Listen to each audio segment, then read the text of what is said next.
What better way to celebrate the natural beauty of a gemstone than by carving it up? I'm kidding, of course. Our history of engraving gemstones goes as far back as our history with gemstones themselves. Today, we're going to look at some ancient engraving methods and how they differ from today's techniques, as well as some of the coolest ancient engraved gems. In the earliest days of gemstone carving, a hard stone or a piece of metal would be used to scratch away at the surface of a softer stone, a kind of early Mohs scratch test. This technique got the job done, but didn't yield the prettiest results. Further down the line, the scratching material was attached to an early form of drill, creating a more efficient carving process. Hard powders like emery would also be introduced to the drilling area to create a more powerful grind. Nowadays, not much has changed. We use machine power instead of manpower and diamond powder instead of emery. Because gemstone engraving is done on such a tiny scale and the time and effort required to carve harder stone is no joke, ancient engravers weren't just doing this for fun. There had to be some use for these gems. Ancient carved gemstones show primitive images of gods and animals of cultural importance. These symbols could be used to identify the wearer and their property. Remember, this was a time before signatures, which is weird to think about. As carving techniques evolved, the intaglio was developed and began to replace the old seals. An intaglio is when the craftsman grinds away at the surface of a gem to create a reverse image, kind of like when you plant your face in the snow. Early intaglio seals in Egypt were cylindrical and could be rolled across wet clay or wax to leave an impression. Many of these seals also had a hole drilled down the length of them so the wearer could identify themselves or sign things whenever they needed to. It was kind of like carrying an ID and a pen all in one.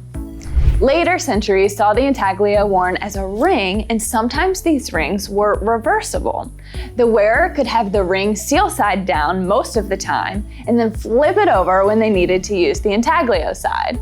Writings by Roman author Cicero tell of Roman citizens wearing intaglio rings and necklaces depicting their favorite philosophers. This suggests a transition away from intaglios for function and towards intaglios as adornment. This fashion movement created cameos, which persisted from Hellenistic Greece all the way to today, and they are still popular. Cameos are basically the inverse of an intaglio. Think of the surface of a coin. The image is raised rather than sunken in like an intaglio. Carved gems from ancient Rome have been found all over, but my favorite discovery is when they drained the ancient Roman baths. Scientists found rings, gems, and all sorts of other things lost to time in the ancient drainage systems. Turns out we've been losing things while swimming for thousands of years.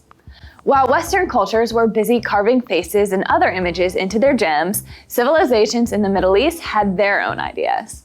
This brings us to one of the most famous engraved gems in the world, the Tamir ruby. This 361-carat polished red stone is actually not a ruby, but rather a spinel. Nobody knew that until 1851 due to the limitations of gem identification technology, but that doesn't detract from this special gem's rich history. The stone itself is named after Tamir, the founder of the Timurid Empire around 1370. This empire covered parts of modern-day Iran, Pakistan, Turkey, and Syria. The Tamir ruby is engraved with a few of the names of its previous owners, and we're talking high-profile individuals.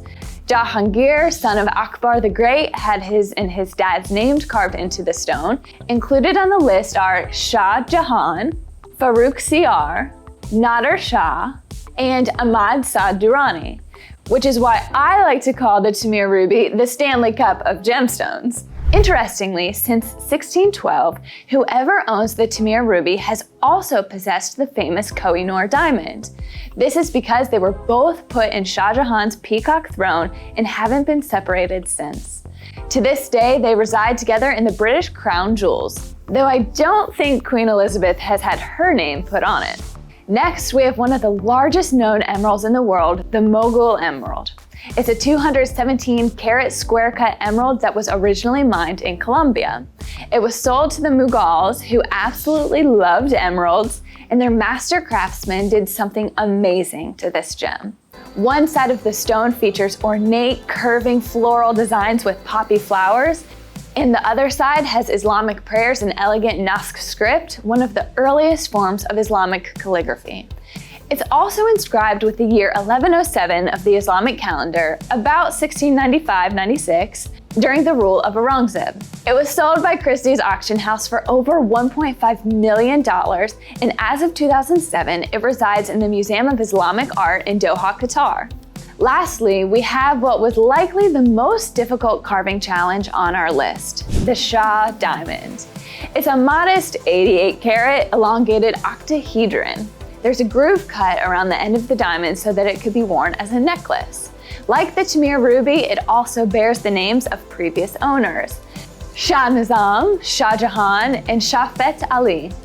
The mystery of this gem is this: just how did those incredible craftsmen carve the Earth's hardest natural substance?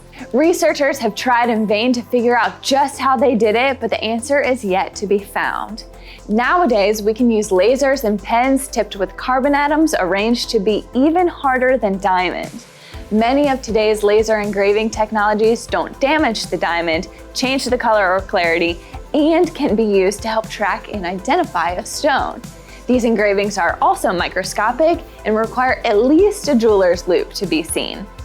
The engraving can also be personalized to have a company logo or a romantic message, maybe even the names of previous owners. The possibilities here are nearly endless. What would you have engraved on your special stone? Let me know down in the comments, and don't forget to like, subscribe, and ring that bell so you don't miss out on our future videos. Thanks for watching.